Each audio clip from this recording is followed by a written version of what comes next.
আমি কখনোই বলবো না গীতা পাঠের জমায়েতের ভেতর, গীতা পাঠের আসরের ভেতরে চিকেন প্যাটিস বিক্রি হোক। উগ্র হিন্দুত্ববাদকে রাখতে গিয়ে, তাকে প্রতিষ্ঠা করতে গিয়ে ওই অসহায় গরিব মানুষটার পেটে লাথি মারতে হবে। যে আচরণ ওই একদল উগ্র হিন্দুত্ববাদী মানুষ করেছে, এটাকে মেনে নেওয়া যায় না। তার নাম জিজ্ঞেস করার পর তাকে আরও মার খেতে হয়েছে, যখন জানা গেছে যে এই একজন মুসলমান। হিন্দু তো কোনোদিন এত অমানবিক ছিল না। কোনো ডাকাতের নাম করে, কোনো অ্যান্টি সোশ্যালের নাম করে একটি উপাসনালয়কে তৈরি করার নেপথ্যে আসলে কাজ করছে রাজনৈতিক অভিসন্ধি। রাজনীতির ফায়দা পেতে গিয়ে ধর্মকে এইভাবে ব্যবহার করা এবং পদে পদে মানুষকে হুমকি, বাবরি মসজিদ তৈরির পিছনে যে কোনো রাজনৈতিক অভিসন্ধি আছে, প্রশাসনিকভাবে প্রশ্রয় পাচ্ছে, এটা তো আমরা সমস্ত গতিবিধি থেকেই বুঝতে পারছি। সনাতন ধর্ম গন্ধা ধর্ম। তখন আমরা কি বুঝতে পারি যে এই সমস্তের নেপথ্যে একজনেরই কুচক্র কাজ করছে এবং তিনি হচ্ছেন আমাদের সকলের সম্মানীয়া মাননীয়া। দল মত সম্প্রদায় নির্বিশেষে হিন্দুকে এক হতে হবে। মহারাজি, হুমায়ুন কবির বাবরি মসজিদ করছেন, বহু টাকা ডোনেশনের মাধ্যমে তিনি পেয়েছেন। এই মুহূর্তে আপনার প্রতিক্রিয়া কি? হুমায়ুন কবির যে মসজিদ করছে সেই নিয়ে আমার বলবার কিছু নেই।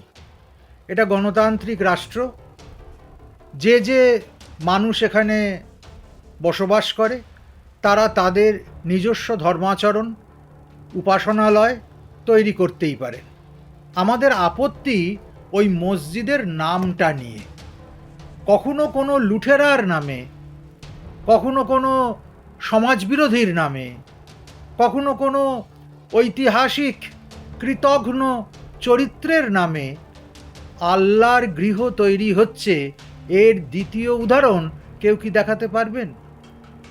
কোনো ডাকাতের নাম করে, কোনো অ্যান্টি সোশ্যালের নাম করে একটি উপাসনালয়কে তৈরি করার নেপথ্যে আসলে কাজ করছে রাজনৈতিক অভিসন্ধি। হুমায়ুন কবির একজন নিষ্ঠাবান মুসলমান হতে পারেন, কিন্তু তিনি আপাদমস্তক একজন রাজনৈতিক ব্যক্তিত্ব। স্বভাবতই তিনি সারা জীবন যা করে যাচ্ছেন তা রাজনীতির ফায়দার জন্য। তা সেই রাজনীতির ফায়দা পেতে গিয়ে ধর্মকে এইভাবে ব্যবহার করা এবং পদে পদে মানুষকে হুমকি, এই সেই হুমায়ুন কবির যে বলেছিলেন কিছুদিন আগে যে আমরা 70% আর সংখ্যালঘু হিন্দুরা 30%, 2 ঘন্টার মধ্যে এদেরকে কেটে ভাগীরথীর জলে ভাসিয়ে দিতে পারি। সেই হুমায়ুন কবির যখন আল্লাহর বাসগৃহ নির্মাণ করতে যায়, তখন তার নেপথ্যে যে কোনো রাজনৈতিক সমীকরণ এবং কোনো দুষ্ট অভিসন্ধি আছে, এটাই কিন্তু প্রতিপন্ন হয়, বিশেষ করে নামটা দেখে। কেননা যে বিতর্কিত বাবরি ধাঁচা অনেক দিন আগেই ভেঙে গুঁড়িয়ে গেছে এবং তার ওপর ভব্য রামলালার মন্দির তৈরি হয়েছে, আবার সেই নামটাকে কেন্দ্র করে সেই পুরনো মুদ্রাটা ফিরিয়ে নিয়ে আসা এবং প্রতি মুহূর্তে এই শিলান্যাসের 1 মাস আগে থেকে শুরু হয়েছে নানান রকম ধমক আর চমক। প্রত্যেকটা কথায় যেভাবে হিন্দুদের উদ্দেশ্যে তিনি ধমক দিয়েছেন, তাদেরকে চমকেছেন, এটাকে কোনোদিন মেনে নেওয়া যায় না। বিরোধী রাজনৈতিক দল বিজেপি বারবার বলছে এর পিছনে মমতা ব্যানার্জি থাকলেও থাকতে পারে, আপনি বিশ্বাস করেন? এখন রাজনীতির অঙ্গনে কোনোটাই কিন্তু অবিশ্বাস্য নয়। রাজনীতিতে কোথায় কী পট পরিবর্তন হচ্ছে, কোথায় কী কাণ্ড হচ্ছে, সেটা একমাত্র রাজনীতিওয়ালারাই বোঝে। যেদিন থেকে ভারতবর্ষের বুকে ধর্ম আর রাজনীতি এই দুটোকে জড়িয়ে আমাদের নিত্যদিনের জীবন শুরু হলো, সেই দিন থেকেই কিন্তু রাজনীতিটাও যেমন দুর্নীতিতে পরিণত হলো, ধর্মকেও তেমনি ছেলে খেলা করে ফেলা হলো। এখন এই বাবরি মসজিদ তৈরির পিছনে যে কোনো রাজনৈতিক অভিসন্ধি আছে এবং সেই অভিসন্ধি যে প্রশাসনিকভাবে প্রশ্রয় পাচ্ছে, এটা তো আমরা সমস্ত গতিবিধি থেকেই বুঝতে পারছি। যে প্রতিবাদ, যে প্রতিরোধ আগের দিন গিয়ে মাননীয়া করে এলেন, সেইটা 1 মাস ধরে যখন হচ্ছে, তার ধমক, তার চমক, তখন তো তিনি একটা কথাও বলেননি। শুধু তাই নয়, এর আগে যখন দুধেল গাই বলা হয়েছে, যখন মিনি পাকিস্তান করবার কথা উঠেছে, কিংবা যখন আমরা দেখেছি যে বলা হচ্ছে যে এদেশে, পশ্চিমবঙ্গে যারা ইসলাম নিয়ে জন্মায়নি তারা দুর্ভাগা, তখনও তো তিনি বলেননি, প্রতিবাদ করেননি। আবার নিজের মুখে যখন তিনি বলেছেন যে এটা গন্ধা ধর্ম, সনাতন ধর্ম গন্ধা ধর্ম, তখন আমরা কি বুঝতে পারি যে এই সমস্তের নেপথ্যে একজনেরই কুচক্র কাজ করছে, এবং তিনি হচ্ছেন আমাদের সকলের সম্মানীয়া মাননীয়া। আপনিও বললেন মহারাজ, ধর্ম এবং রাজনীতি একসঙ্গে মিশে গেছে। এই বর্তমান সরকারের আমলে কি সেটা আরও বেশি হয়েছে? এবং যদি সেটা বেশি হয়ে থাকে, পশ্চিমবঙ্গের ক্ষেত্রে কতটা ভয়ানক সেটা? ধর্মীয় মেরুকরণ মমতা ব্যানার্জি যা করলেন তার শাসনকালে, এই রকম মেরুকরণ এর আগে কোথাও কেউ করতে পারেনি। পশ্চিমবঙ্গের এটা আদব নয়, পশ্চিমবঙ্গের এটা ব্যবহার নয়। পশ্চিমবঙ্গের মানুষ এই ধর্ম আর রাজনীতি মিলিয়ে দিয়ে ঘোলা জলে মাছ ধরা দেখতে অভ্যস্ত ছিল না। আমরা 32 বছরের ওপর কমিউনিস্ট শাসনে ছিলাম, সেই সময়ের পরিবেশ একরকম ছিল। তখনও কিন্তু মানুষ স্বাধীনভাবে অনেক ধর্মাচরণ করতে পারেনি, তার অনেক অত্যাচার একদম আমার ওপরই এসেছে, আমরা দেখেছি। কিন্তু সেটা ছিল একরকম, আর আজকে যেটা হচ্ছে সেটা তাকেও ছাড়িয়ে গেছে। এটা আরও বিপজ্জনক, আরও ভয়ানক। স্বভাবতই এর অবসান হওয়া উচিত। আপনি বলছেন ধর্মের মেরুকরণ মমতা বন্দ্যোপাধ্যায়ের আমলে বেশি হয়েছে। তিনি বলছেন তিনি সবচেয়ে বেশি উত্তরবঙ্গের জন্য কাজ করেছেন, উন্নয়ন করেছেন। পশ্চিমবঙ্গের জন্য সবচেয়ে বেশি কাজ উনি করেছেন, এমন কাজ করেছেন যা এই ভারত তথা পৃথিবীতে কোথাও হয়নি।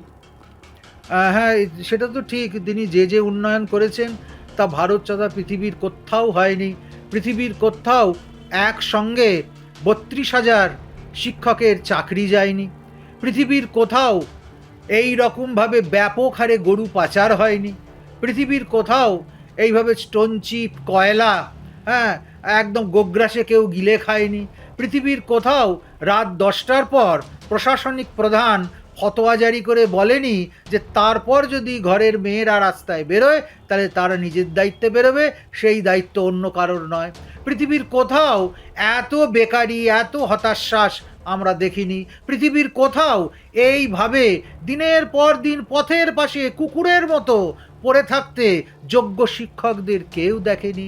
পৃথিবীর কোথাও ডিএ চাইলে তাকে ঘেউ ঘেউ করা বলে তির্যক মন্তব্য করতে কেউ দেখেনি। পৃথিবীর কোথাও দুধেল গায়ের চাট খেতে হবে এমন কথা বলে একটা বিশেষ শ্রেণীকে তোল্লাই দিতে কেউ দেখেনি। এসব তো হচ্ছে, এই উন্নয়নের রথ কে আটকাবে? বর্তমান সময়ে সরকার এই রাজ্যকে যেখানে নিয়ে যাচ্ছে, এর থেকে নিস্তার পাওয়ার কোনো উপায় কি আপনি দেখছেন? একটাই উপায়, দল মত সম্প্রদায় নির্বিশেষে হিন্দুকে এক হতে হবে। এক কাট্টা জাগ্রত হিন্দুই পারে কেবলমাত্র এই অপশাসনের অবসান ঘটাতে। আপনি বলছেন হিন্দুরা পারে অবসান ঘটাতে। তিনি তাকে গীতা পাঠের যে অনুষ্ঠান ছিল সেখানে আমন্ত্রণ জানানো হয়েছিল, তিনি বলছেন ওটা বিজেপির প্রোগ্রাম, তাই আমি যাইনি। গীতা পাঠের ব্যবস্থাপনায় আমরা সমস্ত বিজেপির শীর্ষস্থানীয় নেতৃত্বদের দেখেছি।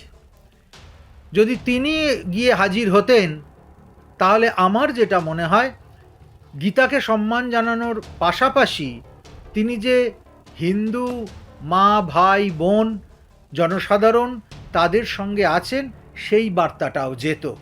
স্বভাবতই তার নিজস্ব আইডিওলজি থাকতে পারে, নিজস্ব দল তো আছেই, তিনি একটা সেই দলের সুপ্রিমো হতে পারেন, কিন্তু এই সমস্ত কিছু ভুলে গিয়ে কেবল গীতার প্রতি শ্রদ্ধায় তিনি যদি যেতেন, তার প্রতি অনেক শ্রদ্ধায় আমাদের মাথা নত হয়ে আসত।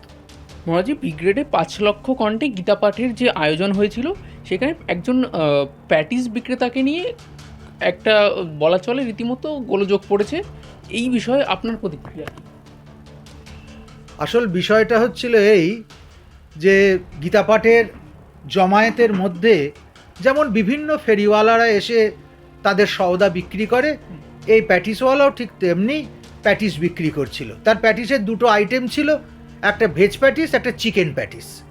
আমি কখনোই বলবো না গীতা পাঠের জমায়েতের ভেতর, গীতা পাঠের আসরের ভেতরে চিকেন প্যাটিস বিক্রি হোক, এটা যেমন অধার্মিক, ঠিক তেমনি এই প্রয়াসকে আমি কোনোভাবে, কোনো যুক্তিতে, কোনো দিক দিয়েই সমর্থন করি না। কিন্তু তাই বলে আমি এটাও সমর্থন করি না যে উগ্র হিন্দুত্ববাদকে রাখতে গিয়ে, তাকে প্রতিষ্ঠা করতে গিয়ে ওই অসহায় গরিব মানুষটার পেটে লাথি মারতে হবে, তার সমস্ত প্যাটিসগুলো, তার পণ্যের সম্ভারটাকে একদম মাটিতে ফেলে নষ্ট করে দিতে হবে। তাকে তো বলাই যেত যে ভাই তোমার এখানে এটা বিক্রি করা যাবে না, এবং সেটা ধর্মসঙ্গত বললে তাতে কোনো অপরাধ ছিল না। তাকে হাত ধরে নিয়ে গিয়ে মাঠের বাইরেও বের করে দেওয়া যেত, এই অবধিও মানে আমরা সহ্য করতে পারতাম, সহনশীল ছিল। কিন্তু যে আচরণ ওই একদল উগ্র হিন্দুত্ববাদী মানুষ করেছে, এটাকে মেনে নেওয়া যায় না। তা ওই গরিব মানুষের সমস্ত পসরাটাকে তারা ফেলে দিয়েছে মাঠের ভেতর। শুধু তাই নয়, তাকে মেরেছে, তাকে কান ধরে ওঠবোস করিয়েছে, এবং অকথ্য ভাষায় তার সঙ্গে গালিগালাজ করে কথাবার্তা বলেছে। শুধু তাই নয়, তার নাম জিজ্ঞেস করার পর তাকে আরও মার খেতে হয়েছে, যখন জানা গেছে যে এ একজন মুসলমান। এখন মানুষের পরিচয় কেবলমাত্র তার ধর্মতাত্ত্বিক পরিচয়। হিন্দু তো কোনোদিন এত অমানবিক ছিল না। আমরা আমাদের ধর্মের রীতিনীতি বজায় রাখবো বলে আমরা বিধর্মীকে এইভাবে গরুপেটা করব, এ কিন্তু অভ্যাস কোনো দিন হিন্দুদের ছিল না। অতএব গীতার আসরে চিকেন প্যাটিস বিক্রিকে যেমন সমর্থন করি না, ঠিক তেমনি একজন গরিব চিকেন প্যাটিস বিক্রেতাকে দিয়ে তার একবারে খাল খিচে দেওয়াকেও আমরা কোনো দিন মানবিক বলে সমর্থন করতে পারি না। হিন্দু ধর্মের প্রতি কতটা কালিমালিপ্ত করলো এই ঘটনা?